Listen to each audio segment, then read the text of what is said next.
Hey, so I want to show you some next steps on this project. I've been promising you this for the last couple of days, and it's time to actually do it.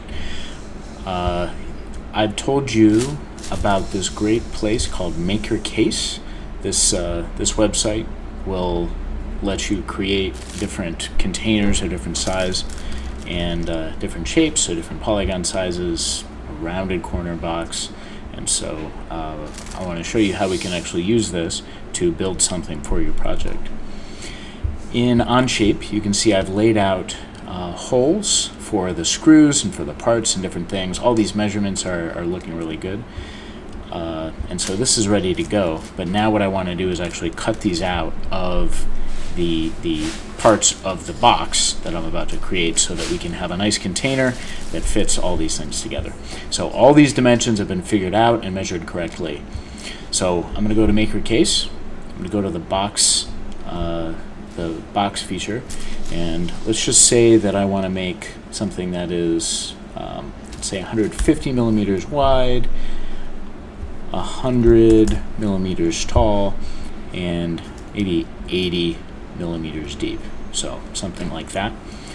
And I'm going to say these are the outside dimensions, making it out of 3 millimeters. I mean, this is pretty straightforward.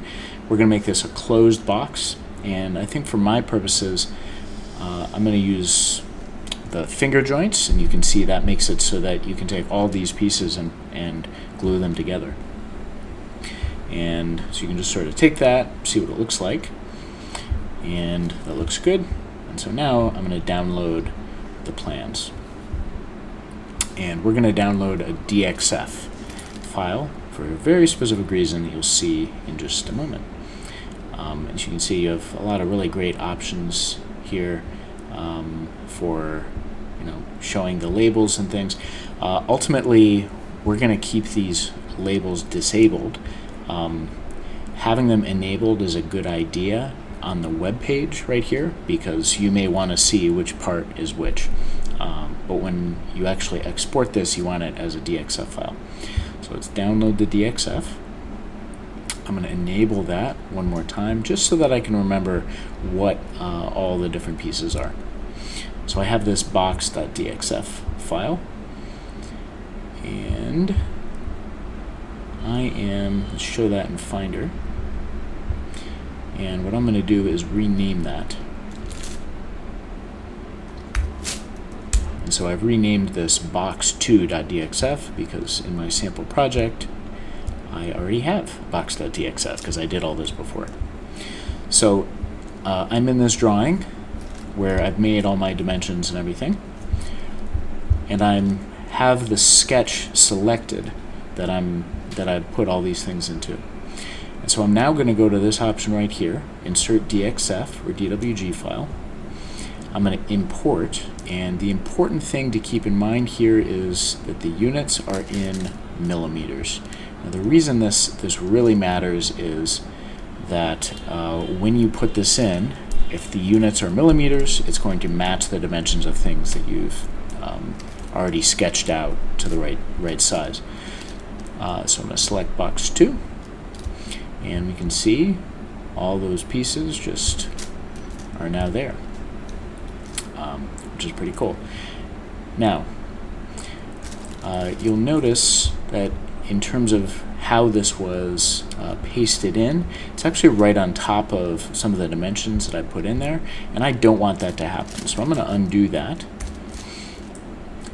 Because what I would like to be able to do is take my dimension pieces and actually move them where they need to go. So I'm going to take these, I'm going to slide them way over here, kind of out of the way. And now I'm going to do the import. Box 2. And I'm going to do it the right way. I forgot about the units. So box 2 is like that. Okay, and now that I have that, now I can actually start laying all of this out. So if I go back to Make Your Case, let's say that I want the screen and the little encoder to be on the top part of this box, so I can see the way that's laid out. So I'm going to zoom in here. I'm going to take this part right here. I'm going to highlight the screen and the holes. I'm going to go here to the transform option, and that lets me move that entire thing around. And I'm going to place that so that it is on the top of the box. So let's just check and make sure I have that in the right place. Oops, that's the bottom. So let's move it to the top. So that's there. And the next thing, I want to also move this control, the control holes. This is again for the encoder. Translate, transform. I'm going to move that over, and I want to place that over here on that part of the box, like so. And last thing, these are the mounting holes for the electronics. So again, transform, and I want to put this, say I want to mount this on the side. I can put that, something like that. Actually, let's see if I can mount that in the bottom, and I can't. I've made it too small. So I can mount that right there. I'll click, and now I have put this together. I have my holes for the electronics on this side, my parts on this side. Another thing that I may want to do, going back to this, if I get rid of this, let's say in one part of this, it would be kind of nice if maybe I have a little cutout in one corner for the wire to go in. So there's that. So if I go to the box plans, it's probably going to be the front. So I want to go to the front and make a little box cutout of this. So I can go back here. I'm going to do that on this side, let's say. So I'm going to zoom into this part of the drawing, and I'm just going to draw this cutout. Let's give it some dimensions. So this, let's just make it 15, not too 15 millimeters. And this I will also make 15 millimeters. And it doesn't really matter that much where this goes. And then I'm going to use the trim tool to just trim this extra little part. There we go. And so now I have my mounting holes there, mounting holes here, and now I have this little cutout area. The last thing that we can do in terms of wanting to do this on the laser cutter is I can finalize the sketch. I can go to sketch 1, and I can create a drawing.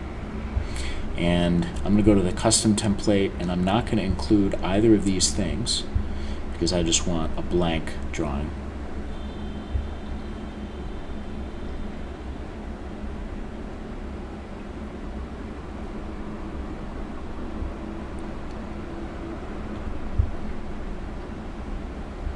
And let's see if we can put it in 1 to 2.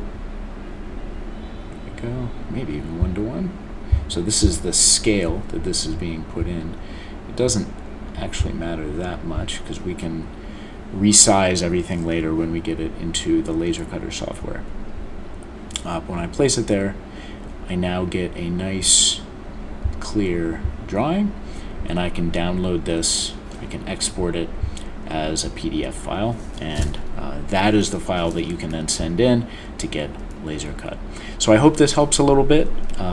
Maybe lets you see the next stage of this project moving forward. So good luck at piecing this together.